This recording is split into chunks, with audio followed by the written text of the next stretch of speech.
Saudari-saudaraku yang terkasih, bersama dengan para imam dan petugas liturgi Minggu Paskah ini, dengan penuh syukur saya ingin mengucapkan selamat Paskah kepada para ibu dan bapak, kaum muda, remaja dan anak-anak, saudari-saudara sekalian, dimanapun Anda merayakan Paskah ini.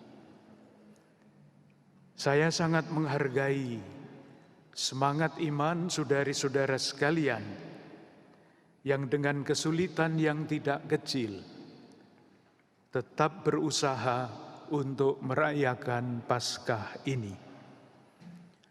Semoga dengan demikian kita dapat memetik dan merasakan buah-buah kebangkitan Kristus. Saudari-saudaraku yang terkasih, merayakan Paskah berarti merayakan iman kita akan Kristus yang bangkit, yang kisahnya tadi kita dengarkan. Sementara itu kita merasa tidak cukup sekedar merayakan Paskah.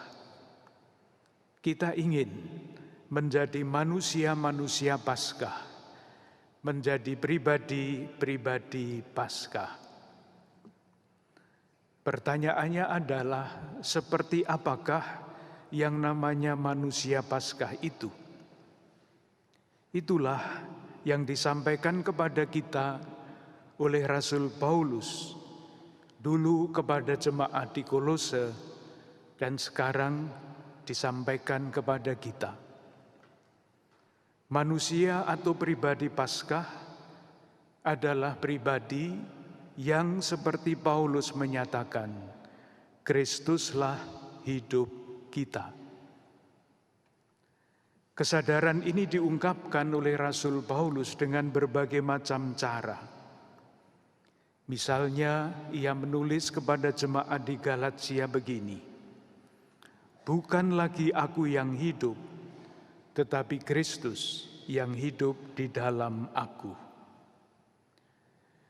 Pertanyaan selanjutnya yang muncul adalah, kalau Kristus adalah hidup kita, lalu Kristus yang seperti apa yang diharapkan, yang kita harapkan hidup di dalam diri kita?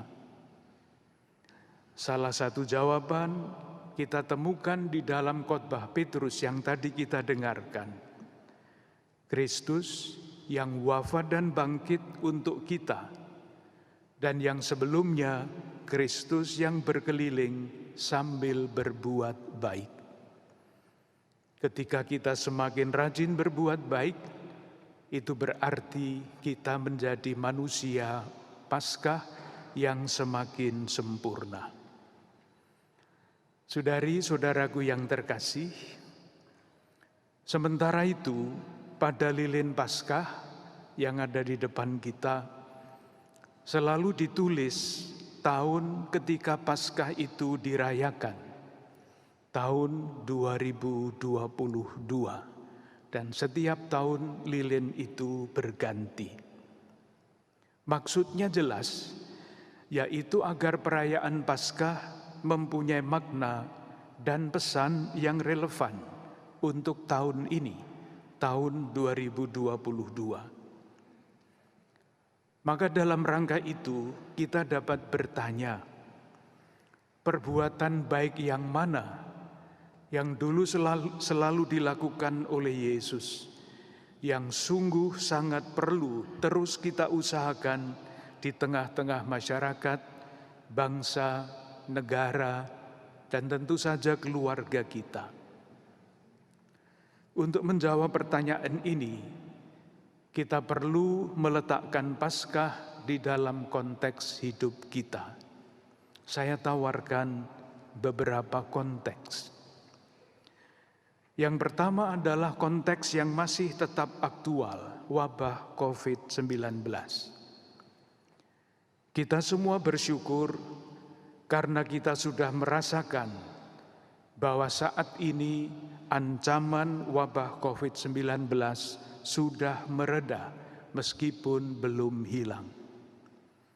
Saya sendiri merasa sangat gembira melihat keluarga-keluarga yang datang ke gereja dengan anak-anak. Kemarin banyak anak-anak yang minta tanda tangan absen di gereja. Hal yang sudah 2 tahun tidak kita lihat. Wabah ini lenyap dan akibat-akibatnya kita harap yang menyangkut seluruh wilayah kehidupan manusia juga dapat diatasi. Kalau ini terjadi, kita boleh yakin itulah Paskah yang nyata bagi kita.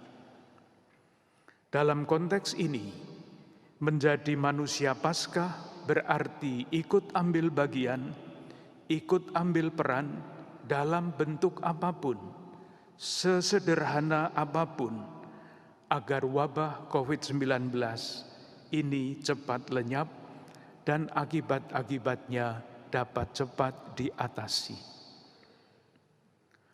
Konteks yang kedua adalah ini. Paskah tahun ini dapat kita tempatkan di dalam konteks tahun toleransi yang dicanangkan oleh pemimpin bangsa kita. Secara khusus di dalam tahun toleransi ini, kita diajak berkembang di dalam semangat moderasi beragama. Semakin kita bertumbuh menjadi pribadi-pribadi yang toleran, semakin kita menjadi manusia Paskah juga. Semakin kita ikut berperan di dalam membangun semangat moderasi beragama, semakin pula kita menjadi manusia-manusia Paskah. Kalau itu terjadi, sejarah bangsa kita akan semakin jelas menjadi sejarah pembebasan. Dibebaskan dari watak eksklusif dan intoleran, bertumbuh menjadi masyarakat yang inklusif dan toleran. Itulah Paskah yang nyata. Dan jalan untuk menjadi manusia Paskah juga sudah ditunjukkan di dalam usaha kita ikut membangun semangat moderasi beragama. Ada 4 indikator yang dapat menunjukkan bahwa semangat toleransi itu berkembang. Yang pertama adalah komitmen kebangsaan. Selama ini di Keuskupan Agung Jakarta, komitmen kebangsaan itu kita beri nama semangat cinta tanah air. Komitmen inilah yang kita ungkapkan di dalam semboyan Amalkan Pancasila yang sudah kita jalani sejak tahun 2016 sampai tahun 2020 dan sekarang kita lanjutkan dengan berusaha mewujudkan ajaran sosial gereja. Indikator yang kedua adalah sikap toleran, yang antara lain berarti kerelaan untuk memberi ruang kepada orang lain, tidak mengganggu hak orang lain untuk berkeyakinan, mengungkapkan keyakinannya, menyampaikan pendapat meskipun pendapat tersebut tidak sama dengan keyakinannya sendiri. Kita boleh bangga karena kita umat Katolik di Indonesia dikenal sebagai umat yang toleran. Indikator yang ketiga adalah semangat anti kekerasan. Hanya orang atau masyarakat yang sakit yang biasa menggunakan kekerasan. Orang atau masyarakat yang sakit seperti itu tidak berpikir benar, salah, melainkan menang kalah. Karena selalu mau menang, maka mereka menggunakan kekerasan. Indikator yang keempat adalah keterbukaan terhadap kebudayaan setempat. Itulah yang selalu kita lakukan secara amat jelas misalnya di dalam lagu-lagu liturgi yang menggunakan lagu-lagu daerah. Dan itulah pula alasannya mengapa di gereja katedral ini dipasang patung Bunda Maria, Bunda segala suku yang ada di sebelah kiri saudari-saudara sekalian. Bunda Maria, Bunda segala suku ini berhiaskan berbagai jenis kain yang berasal dari berbagai wilayah di Indonesia ini. Saudari-saudaraku yang terkasih, ketika indikator-indikator itu semakin nyata di dalam hidup bersama kita, kita dapat mengatakan bahwa kita sedang mengalami pembebasan dari berbagai macam bentuk perbudakan dan bersama-sama berjalan tanda petik menuju tanah terjanji. Itulah Paskah kita pula. Tentu saja saudari-saudaraku yang terkasih, kita warga Keuskupan Agung Jakarta perlu terus mengingat bahwa tahun ini kita jalani sebagai tahun penghormatan martabat manusia.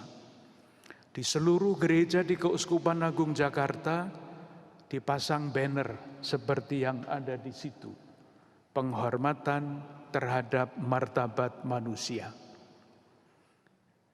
Kita diajak untuk semakin menjadi pribadi-pribadi yang bermartabat dan saling membantu untuk bersama-sama tumbuh ke arah itu. Dalam bahasa iman, ajakan untuk bertumbuh menjadi pribadi-pribadi yang bermartabat itu kita rumuskan dengan bertumbuh semakin serupa dengan Kristus yang berkeliling sambil berbuat baik. Atau dalam istilah lain, panggilan untuk menjadi pribadi yang semakin bermartabat adalah pribadi yang sadar bahwa kita dipanggil untuk menuju kesempurnaan kasih, menjadi manusia Paskah yang semakin sempurna. Marilah kita saling mendoakan, semoga Paskah yang kita rayakan ini dapat menjadi kekuatan bagi kita semua, umat Keuskupan Agung Jakarta, menjadi pribadi-pribadi yang bermartabat, menjadi semakin serupa dengan Kristus melalui jalan yang sudah kita rumuskan dalam 3 kata: semakin mengasihi, semakin peduli, semakin bersaksi. Selamat Paskah kepada para ibu dan bapak, orang muda, anak-anak dan remaja, beserta seluruh keluarga dan komunitas Anda.